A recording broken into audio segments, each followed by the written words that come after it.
ఆటలో గెలుపోటములు సహజం. 100 మంది పోటీ పడ్డా చివరికి గెలుపు ఒకరికే వరిస్తుంది. ఇక్కడ గెలుపు కంటే ఆట ఎలా ఆడాం, ఎంతలా పోరాడాం అనేదే ముఖ్యం. ముంబై ఇండియన్స్ ఈ పోరాటంలోనే పూర్తిగా తేలిపోయింది. 5 సార్లు టైటిల్ విజేతగా నిలిచిన జట్టు ఈ సీజన్‌లో ఇప్పటి వరకు గెలిచింది ఒకటే మ్యాచ్. పాయింట్ల పట్టికలో అట్టడుక్కి వెళ్ళిపోయింది. దీన్ని ఓటమి అనడం కంటే పతనం అనడమే కరెక్ట్. మరి ఈ పతనానికి కారణం ఎవరు? ఇంతలా ఎందుకు తేలిపోతుంది? కెప్టెన్సీలో మార్పు రానంత వరకు అంటే 2024 ఐపీఎల్ వరకు ఫేవరెట్ జట్టు ముంబై ఇండియన్స్. ఎప్పుడైతే రోహిత్ శర్మని తీసి హార్దిక్ పాండ్యాకు కెప్టెన్‌గా పెట్టుకున్నారో అప్పుడే ఆ టీంపై తీవ్రమైన వ్యతిరేకత ఏర్పడింది.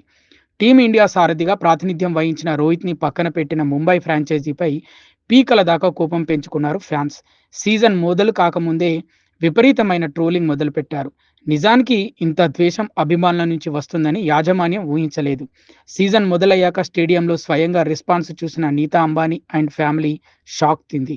ఇక్కడ అభిమానులు నినాదాలు ముంబై గెలవాలని కాదు, మొదటి నుంచి చివరి దాకా ముంబై కా రాజా రోహిత్ శర్మ ఇదే నినాదం మార్మోగిపోయింది. మ్యాచ్లు గడుస్తున్న కొద్దీ ఆ నినాదం రోహిత్ కొట్టాలి, ముంబై ఓడిపోవాలిగా మారింది. ఇక్కడితో అయిపోలేదు. హార్దిక్ పాండ్యాని అతి దారుణంగా తిట్టిపోశారు. బహుశా ఒక ఇండియన్ క్రికెటర్ ఇండియాలో ఇంతలా ట్రోలింగ్‌ని ఎదుర్కొని ఉండరు. ఇదంతా జట్టు యాజమాన్యం తీసుకున్న నియంత తరహా నిర్ణయ ఫలితమే.